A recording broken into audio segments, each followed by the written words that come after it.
From early childhood, we can tell by touch whether an object is hot or whether it is cold. If you want to heat an object, you bring it in contact with a hot object, for instance, a flame. If you want to cool an object, you bring it in contact with a cold object. When objects are heated or when they are cooled, then, and the temperature changes, then some of their properties change. And those properties are called thermometric properties. Thermometric properties. One very characteristic thermometric property is that most substances, when you heat them, they expand. And when you cool them, they shrink. Talk more about it later. If you take a gas in a closed volume and you heat it, the pressure goes up. That's a thermometric property. If you take an electric conductor and you heat it, in general, the electric resistance will change. If you heat an iron bar, it will expand. And if you place it in contact with another iron bar, which is cold, then the one that is hot will shrink, and the one that is cold will heat up and will get longer.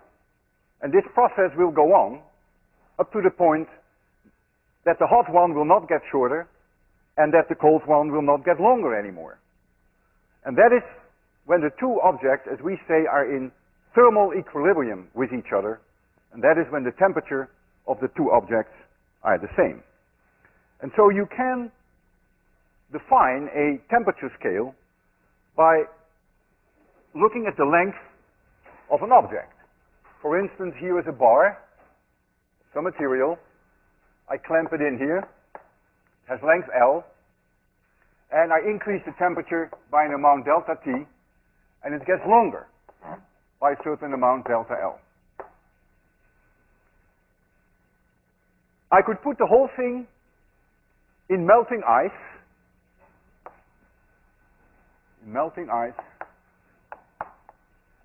And I could say, aha, the length then is L1. Then I could put the whole thing in boiling water, and I do that at 1 atmosphere pressure, and then I say, aha, I call that the length L2, and those are my reference points for my temperature scale. Celsius did just that. The idea that he used melting ice, which is now called 0 degrees centigrade, and he used boiling point of water, which was his 100 degrees centigrade. There was a Swedish astronomer in 1742, he introduced this temperature scale. So you could make yourself a plot now of the temperature versus the length of that bar, and you could say, okay, 100 degrees centigrade is the length of the bar L2. 0 degrees centigrade is the length of the bar is L1. And now you can draw a straight line. You can always draw a straight line through 2 points. You have 1 point here, you have 1 point there. And you can define temperature now by saying, if my bar has this length, L of T, then this would be the temperature. So you can introduce a linear scale in this fashion, and this thing, in principle, could act like a thermometer. I'll show you a demonstration of this shortly. Centi in Greek means 100, and therefore we also call this scale often centigrades. 1 degree centigrade is often called, 1 degree Celsius is often called 1 centigrade, for the reason that it divides the scale from 0 to 100 in equal portions. So we call them degree centigrade, degree Celsius. Fahrenheit, a German scientist, invented the mercury thermometer. We'll talk about the mercury thermometer a little later. In 1714, he introduced a new scale. He lived in Holland at the time. He lived there most of the time. And he used as his reference point body temperature, which he called 100 degrees Fahrenheit. And he used a mixture of salt and ice at 0 degrees. Now, neither one of these two are very reproducible. If you pick one person, the temperature today may be a little higher than tomorrow. A person may have fever. In fact, the one that he picked probably did have a little bit of fever. And so the Fahrenheit scale, in that sense, is not very reproducible, and it has been redefined now in such a way that 0 degrees centigrade is 32 degrees Fahrenheit, and 100 degrees centigrade is 212 degrees Fahrenheit. So if you want to convert from Fahrenheit to centigrade or the other way around, then the temperature in Fahrenheit is 9/5 times the temperature in Celsius plus 32. If you take room temperature 20 degrees centigrade, what I was grown up with, in Europe everyone uses centigrade there, then you can see that in terms of Fahrenheit, that becomes 68 degrees Fahrenheit. 9/5 times 20 gives you 36, and then you add 32. Minus 40 degrees centigrade is the same as minus 40 degrees Fahrenheit. Check that. That's where the two scales cross over. So almost the entire world uses Celsius scale. It's part of our metric system. The United States is one of the very, very few countries who still, in a rather stubborn way, uses degrees Fahrenheit. And it is really a pain in the neck, degrees Fahrenheit, at least for me. I have very little feeling for it. I just happen to know that room temperature is 68, because that's the way I set my thermostat at my home, but that's about all. I can't think in terms of degrees Fahrenheit. There is no limit to high temperature, but there is a limit to the low temperatures. There is an absolute zero. This absolute zero below which you cannot go is about minus 273 degrees Celsius. And if you take a system that cannot transfer energy to any other system that is in thermal contact with, then it is at that lowest possible temperature. This is the way we define it. It's about minus 460 degrees Fahrenheit. And so we now have a third scale, which was introduced by Lord Kelvin, the British scientist. He did a lot of research on heat, and he introduced the absolute scale, whereby he uses the lowest possible temperature at 0 degrees Kelvin. But the increment in terms of increase of 1 degree, he uses the same as the Celsius scale. So an increase of 2 or 3 degrees Kelvin is the same as an increase of 2 or 3 degrees centigrade. So if we now compare the three scales, Celsius, Fahrenheit, and Kelvin, then 20 degrees centigrade would be 68 Fahrenheit, and that would be 273.15 plus 20, let's round it off and make it 293. And if we take 0 Kelvin, then we would have minus 273.15, but let's leave that off for now, and it is approximately minus 460. We will almost always work with degrees Kelvin in physics, and we will discuss that in more detail Friday. Most substances expand when you heat them. And if we start with an object which has length L, and I heat it up delta T degrees, it gets longer by an amount delta L. And that delta L can be expressed in a very simple way. It is alpha times L times delta T, and alpha is called the linear expansion coefficient. And the units are 1 over degree centigrade, or 1 over degree Kelvin, which is the same, because it's the increments that matter.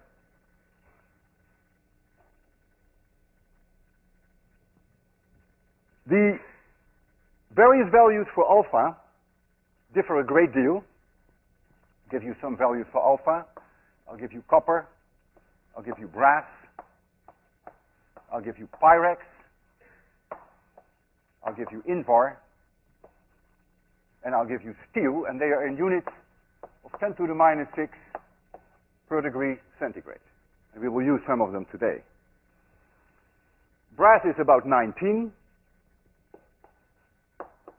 Copper is 17. Pyrex 3.3.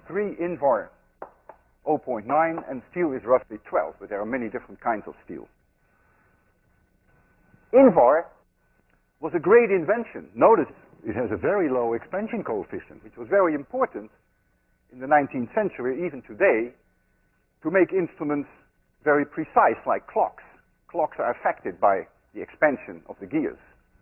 And so the invention of Invar, which is a mixture of 64% iron and 36% nickel, was invented by the physicist Guillaume in 1898. And for this discovery, he received the Nobel Prize in 1920.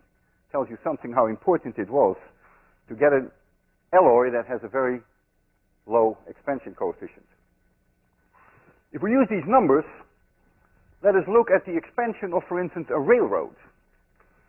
We take a railroad and we take a stretch of rail which is, say, 1,000 meters. We take steel, iron, this is the expansion coefficient, roughly, and we compare a cold day, not extremely cold, but a cold day with a hot summer day. A cold winter day, minus 15 degrees centigrade, and a hot summer day, plus 35 degrees centigrade. So delta T would be about 50 degrees centigrade. So what is delta L? Well, that would be 12 times 10 to the minus 6 times 10 to the third times 50, and that is about 0.6 meters, which is about 60 centimeters. So what are you going to do with that now? How is that solved? If the rail wants to get longer and can get longer, it will start to bulge either in this way or sideways, whichever is the easiest. Well, the way this is solved is actually quite simple. When you look at rails, there are openings between them. They're very distinct. They're about 5 centimeters. When you walk along the rail, you can see them openings. And if you make these openings, say 5 centimeters, then you would need 12 of them in 1,000 meters. So every 80 meters, you would need a gap. And you can hear these gaps when the train goes over these gaps. It's a very typical sound. Because imagine when the wheel goes over it, you hear a certain click. You can see them, and you can hear them, and that's the way they correct for this expansion and contraction. Bridges can be many kilometers long, and they have, of course, the same problem of expansion. And the way that that is dealt with, also very clever, is follows. This is a picture that I copied actually from your book. It's called an expansion joint, and there are many of them in bridges. And so what it allows the bridge is to do this, to breathe, so to speak, adjust to the temperature.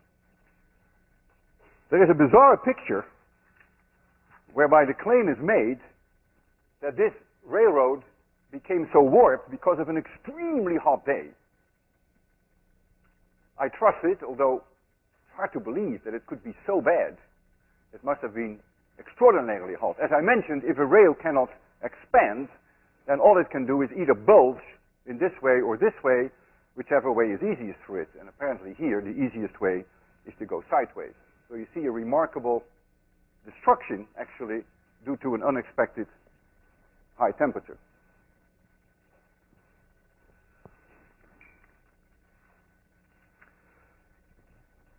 I have here a brass bar, which is about 36 centimeters long.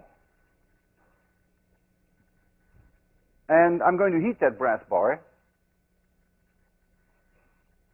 You'll see it there too. The brass bar is right here. And we have a way of showing you the extension even though it is extremely small, only a fraction of a millimeter, we can show that to you very easily. The way we do that is we have some kind of an amplifier. If this is the rod, and I would put here a hand, and pivot that hand here, then it's easy to see that if you push against it here, that this hand will go like this. So very little extension here will give you a large extension there. We do it twice, so we have two levels. And that is this arm. I've here a set screw, and I can move the bar in this direction. I'm not making it longer, but I can move it, and you will see what effect it has. If I move the bar one way, it goes up. Move the bar back, it goes down. You can think of this as a thermometer. It will be 70 degrees, as it is now. And if I heat it up, then it will get longer, and you will see this end go up. We could try that.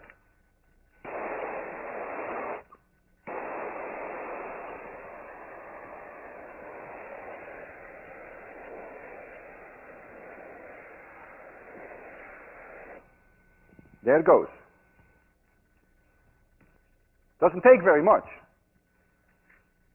So we have brass, and L is 36 centimeters.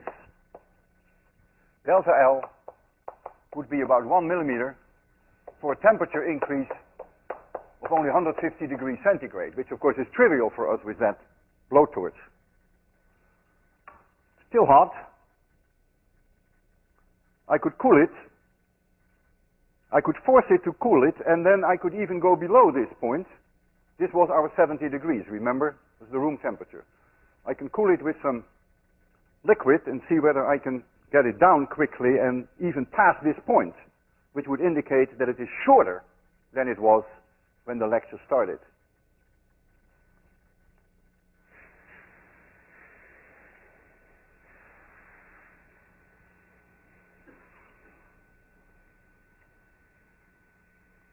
You see, it's now shorter. Now what you're looking at is only something like maybe a millimeter or even a little less.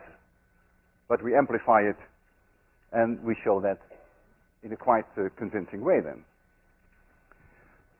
A very important implication, an application of the expansion of metals is what we call bimetals. They're all around you. A bimetal is the following. Say I have a strip here, length L, of Invar.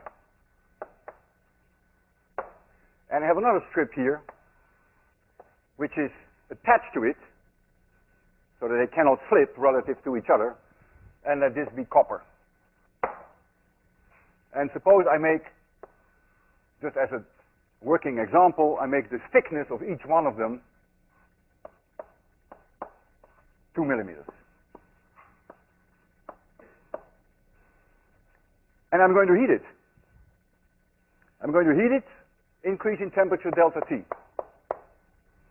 I'm not interested really in knowing how long the copper gets and how long the Invar gets, but I'm very interested in knowing the difference in the length between the two. Because what's going to happen when one gets longer than the other? Something got to give. What do you think will happen? If one and they're stuck together, they can't slip relative to each other. What will they do? They will bend. And since the Invar is not going to expand very much, but the copper will, if you heat it up, it will go like this. And we'll see there are many applications of that. So what I'm interested in is really the delta L of the copper minus the delta L of the Invar. That's what I'm after. And that is the alpha of copper minus alpha of Invar times L times delta T. So it is the difference that matters. So the difference is 17 minus 1, so that is 16 times 10 to the minus 6 times L times delta T. And if I take a length of 10 centimeters and I increase the temperature by 100 degrees centigrade, then this difference, which you can easily calculate, is 0.16 millimeters. 0.16 millimeter. Very little. And yet, this one will curve substantially. For those of you who are mathematically oriented, I would advise you to make an attempt to calculate that. So you assume that it is a perfect circle. That's a reasonable approximation. And so you have an outer circle which is longer by 0.16 millimeters than the inner one. And you try to solve and find what that d is. And I went through that exercise, and you want to do that too perhaps, and I found that it's 4 millimeters, which for these dimensions. 4 millimeters. That's substantial. So this thing is being used for thermostats. You break and make a contact in a heating system, which could, for instance, be as follows. Here would be your bimetal, very schematically. You plug it in the wall here, your 110 volts. Here is your heater.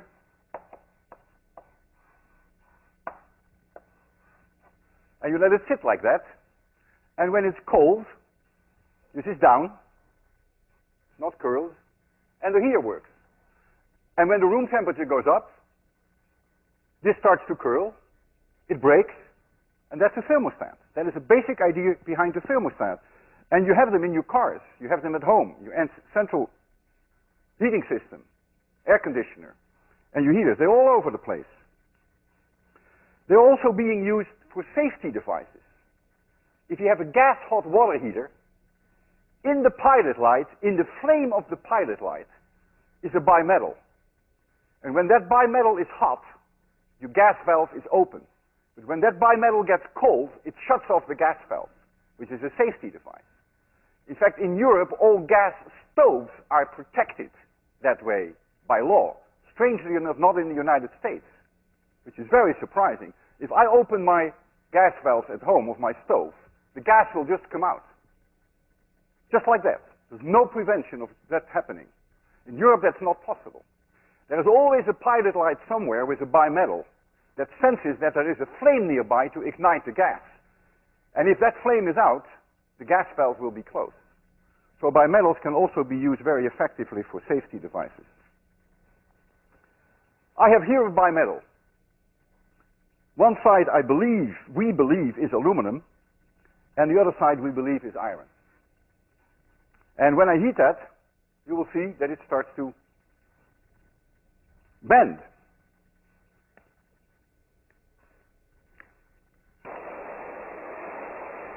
There we go.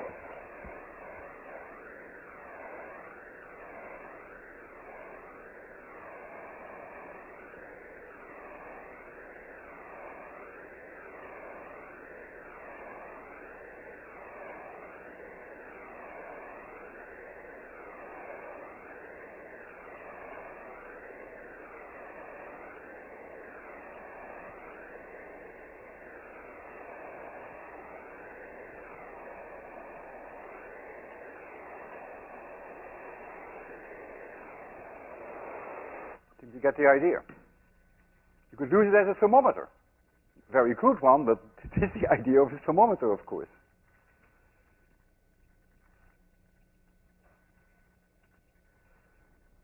Mark Besset, who is the person who is preparing always these demonstrations in a fabulous way, told me he had at home a coffee maker. And the coffee maker is designed in such a way that there is a bimetal at the bottom of the water reservoir. You heat up the water reservoir, and when the water heats at a certain temperature, the bimetal opens and the water comes out, and it goes through the coffee. I'd like to show that to you. It's really cute.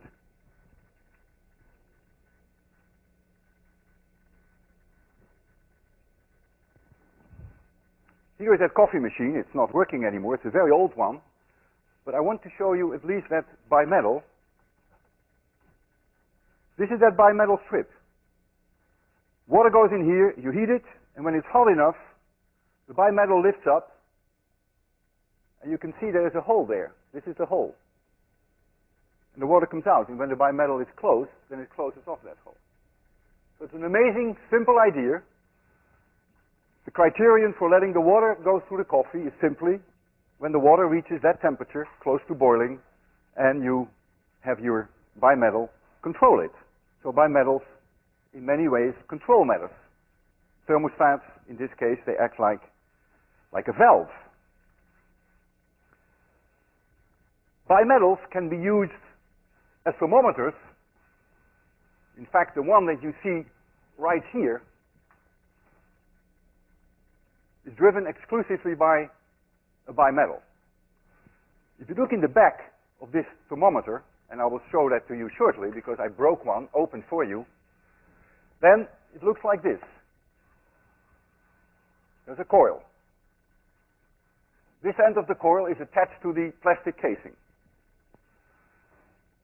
And here is the red hand. The pivot here, the red hand. So this is fixed, this cannot move. I heat it up. What will happen when I heat up? This is already a bimetal. It's already curved, but when I heat it up, it will tighten even more. It will curl up even more. And when this one curls up even more, it will go into this direction. So this is when the temperature increases. And when it, of course, gets colder, it will uncurl, and so here it's cold. And that's what the whole thermometer is based upon. And in the back is this coil. And so I broke one open for you in order to make you see that coil.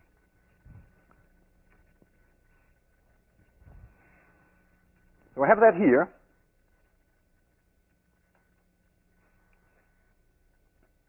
This is the part that is in the back, and this is that bimetal, the bimetal coil. This is the bottom part, this is the top, and this is just the hand that is attached to it. And then it goes into this case. Let's make sure that the pivot goes in there. Yeah.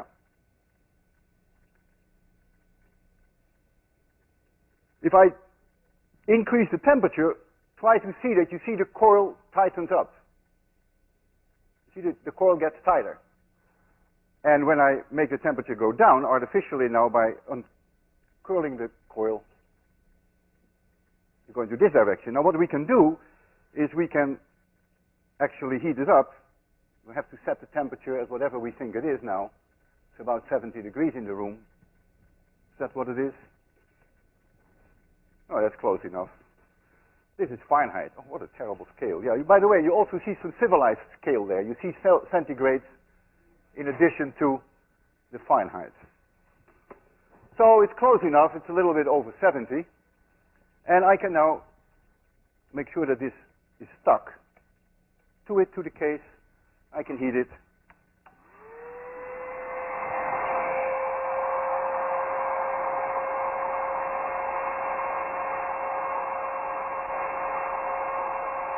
My metal tightens up more.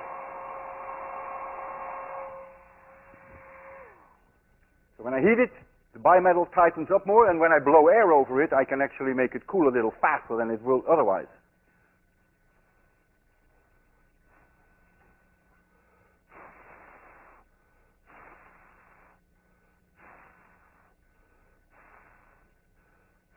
So as simple as that. Very simple device with the bimetals have many, many applications.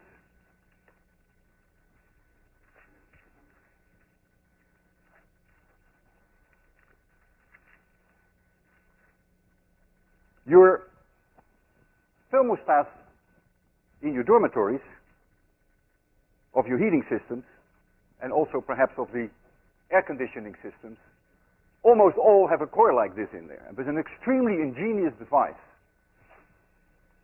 It has a coil, and at the end of the coil is a little glass tube, only 1 centimeter large, and there is mercury inside. So the coil is like this. Bimetal. And at the end here is a glass container, and there is some mercury. And the mercury is here on this side, because notice the way I have tilted it a little. The mercury rolls to the left, and there are here 2 wires, electric wires, one here and one here, which go to the heating system. And so when the mercury is here, which has a good conductivity, the heater is on. Now the room gets warmer and warmer and warmer, and the bimetal will tighten up, will curl even more. And so there comes a time that this glass thing will go like this, and the mercury rolls out. And when the mercury rolls out, here's the mercury, these contacts here are open, and the heater will stop. And that's in almost every room. Very genius device. Now I want to move from linear expansion coefficients to cubic expansion coefficients. I will leave these numbers there because I will need them later on. But now I take a block of some material and want to discuss the volume increase, not just the length, but the volume increase. So here I have a solid material. Let's make it simple, all size L. And I increase it by an amount of temperature delta T. Well, the old volume is L cubed. And then I'm going to increase the temperature by delta T. So all these sides will get longer by amount delta L. And so the new volume will be L plus delta L to the power 3. This can also be written as L to the third times 1 plus delta L over L to the power 3. Same thing, right?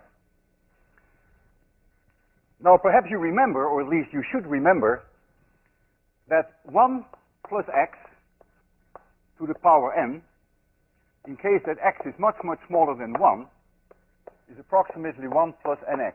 We've used that before when we discussed the Doppler shift, light from receding stars. This is called the binomial series, binomial expansion. It's really the first order terms of the Taylor expansion. If you, as an example, if you take x equals 0.05 and you calculate the exact value with your calculator, you would find 1.158. If you do it this way, you will find 1.15, which is very close. The approximation is better than 1%. So I will use the same approximation here, and so we're going to get L to the third times 1 plus 3 delta L divided by L. So that is L to the third plus 3 delta L, L squared. So the difference in terms of delta V, the old volume was this, and this volume is V plus delta V. So delta V is the difference between the two, is 3 delta L, L squared. But I know that delta L equals alpha times L times delta T. And so I can substitute that in here. And so I find that delta V equals 3 alpha times L squared times L, that is L cubed, times delta T. But L cubed was the old volume. And so I now find that delta V equals 3 alpha times the old volume times delta T. And this one is often called beta. Beta is the cubical expansion coefficient as opposed to the linear one. So you will say, well, big deal. I mean, why are you talking about beta? Because if we have the values for alpha, all we have to do if we go to a volume to make that beta 3 alpha, and we are in business. Well, when you have liquids, in general, you don't find in the tables values for alpha. So when you deal with liquids, for instance, mercury, which is the one that I want to use today, then you find that the cubic expansion coefficient is 18 times 10 to the minus 5 per degree centigrade. If I compare that with Pyrex, you have to take 3 times this value, so that's very roughly 10 to the minus 5. per degree centigrade. And so now you begin to smell the idea of a mercury thermometer. I put some mercury in Pyrex glass, and the Pyrex glass is not going to expand very much, but the mercury will. And then the mercury, which is in an enclosed environment, will have to expand, and it expands into my thermometer, and that's the way that we read the temperature. So here is a glass tube which is very, very narrow. Oh, this is closed here, and let's say the radius here is only 0.1 millimeter. And here is a reservoir, mercury, just a working example, and suppose we take 1 cubic centimeter. Just simple numbers. Just want to show you the basic idea behind the thermometer. I'm going to increase the temperature of this mercury, say by 10 degrees. So delta T, 10 degrees centigrade. So by how much will this volume expand? Well, delta V equals beta, 18 times 10 to the minus fifth, times the volume, which is 1 cubic centimeter. Let me just put the volume in there. You may want to do it in cubic meters. I leave it up to you. Times the delta T. And you will find that the expansion in terms of cubic centimeters is 0.0018 cubic centimeters. See, if you leave V in cubic centimeters, which you can do, then you get your answer also in cubic centimeters, of course. You do not always have to work MKS. So this is an extraordinarily small increase in terms of its volume. However, the Pyrex is not expanding at all. You can just forget that for now. If you want to calculate how much it is, it's fine, but it is 18 times less.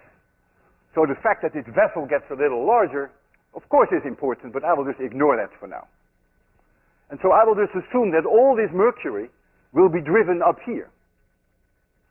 And so if the mercury then changes its height by an amount delta H, and if this is a tube with a radius 0.1 millimeters, then this amount of mercury must be the same as pi r squared times delta H, which is the volume of the new column, the increase in the column.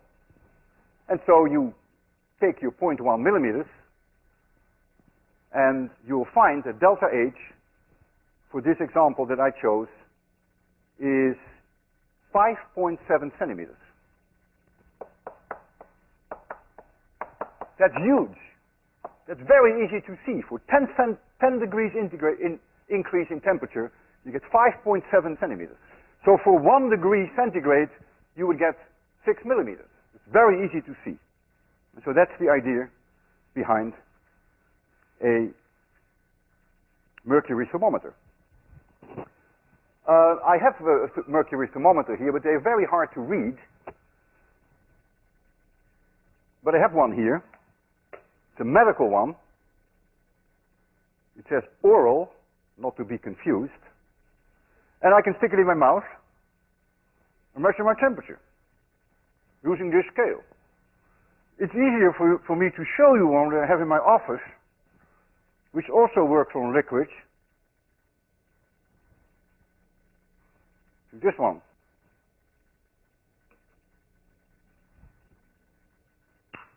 So this one, you see the red liquid? Be sure that we have the right light setting. These should go off. Okay. So you see the red liquid. There it is. And also notice that it is degrees Fahrenheit, which is unfortunate. But it's helping. When the temperature is here, at least you know that you're going to get ice. Well, that's somewhere near 32 Fahrenheit. That must be here. Snow. And this makes you feel good. Sun. Yeah, you know, just in case you don't remember. I could heat it up.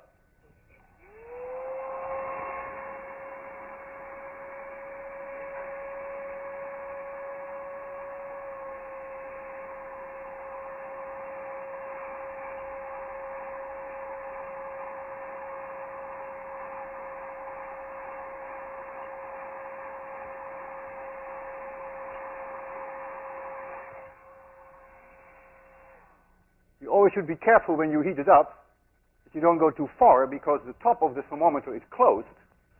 In the case of a mercury thermometer, there is vacuum in here.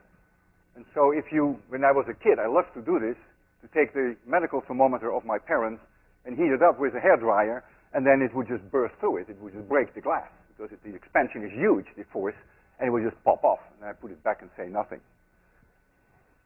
And that can happen with this too. So it doesn't have an opening. It's not open. It's a closed thing. So you've got to be quite careful. There is a technique which is called shrink fitting. And shrink fitting is the following. You have a piece of metal. Let's take just a solid cylinder as a working example. And you have a ring. The ring could be itself a cylinder. This one, this opening, is smaller than this. Just a little smaller. Purposely made that way. Just a little smaller. You heat this one, expands, and then you put it over here, it will fit, and then you let it sit, it cools, and it tightens itself up. That's called shrink fitting, a technique which is often used. I have something to show you here which is the opposite of shrink fitting. I have a ring, I'll show you shortly on the screen there, and that's made of brass, and I have a ball which goes through there. Just barely, but it goes through there. And then I will heat up this ball, and then it won't go through there. So it's the reverse, but at least you get the idea. And then if you wait, and it cools, when you bring them in contact with each other, this one will cool, and this one will get warmer. So you catch two birds with one stone. This one will shrink, and at the same time, this one will become a little larger, and so then clearly it will fall through. And that's the idea.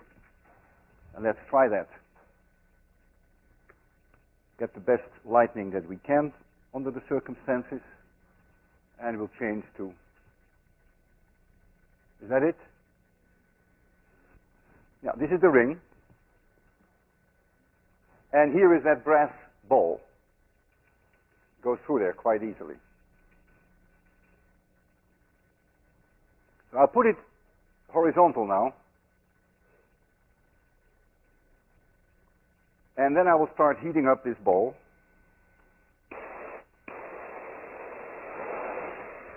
Here's the ball. It can't be too close to the ring, because then the ring will also be heated. And then, of course, if the two have the same temperature, then the ball will still go through.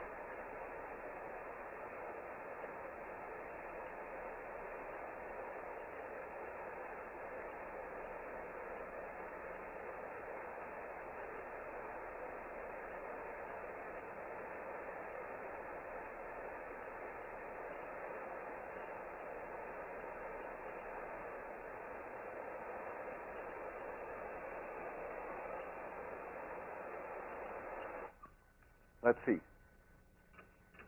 Now it doesn't want to go through. So we'll leave it like that, and we'll see what happens.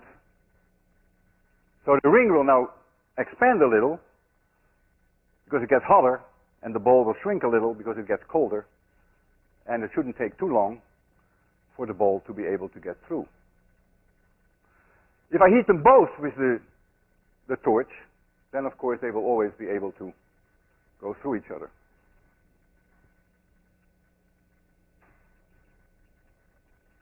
And there it goes. So if I heat them both,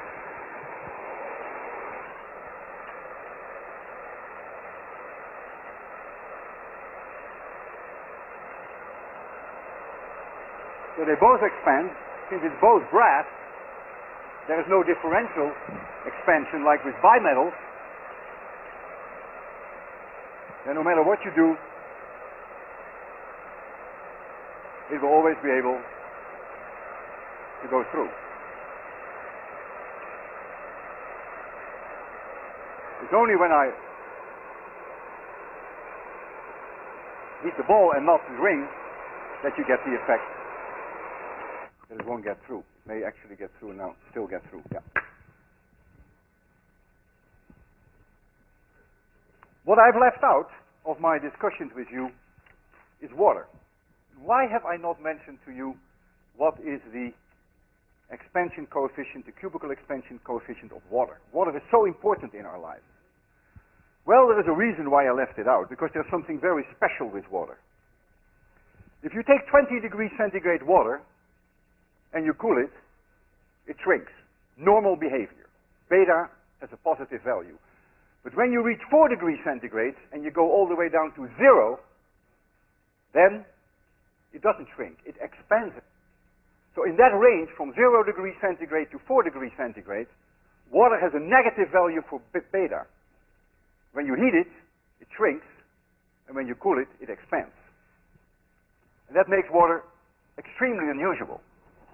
But it's great for fish, because it means that water of 4 degrees centigrade has the highest possible density. It's higher density than at 20 degrees, and a higher density than at 0 degrees. And so when in the winter the ponds freeze, the highest density water goes to the bottom. That's the way that fish can survive. Rather than becoming deep freeze fish right there, they can swim.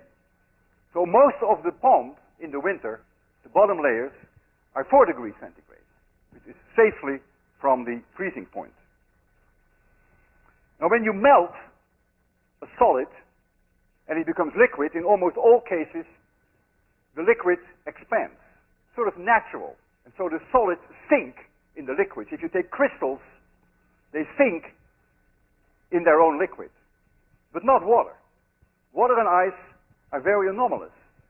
If you take water at 0 degrees and you freeze it and it becomes ice crystals, it expands.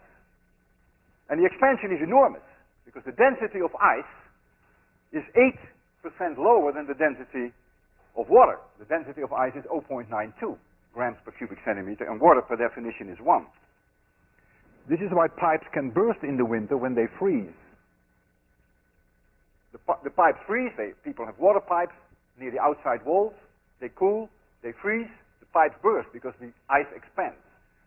They're not aware of that, and in the spring when the water melts, when the ice melts, all of a sudden they have a flood because the pipe burst. This is why the Titanic sank, because ice floats on water. Ice has a lower density. Without ice floating, no icebergs. This is why you can skate on ponds, because ice is a lower density than water, so ice floats on water. The best way that I can demonstrate to you that ice floats is to treat myself and give myself a glass of something. Today it will be apple cider, and I have here some ice cubes. And I put some ice cubes in here, and they float. And if you don't believe it, come and take a look. Okay, enjoy your weekend. Oh no, we still have a lecture on Friday. See you then.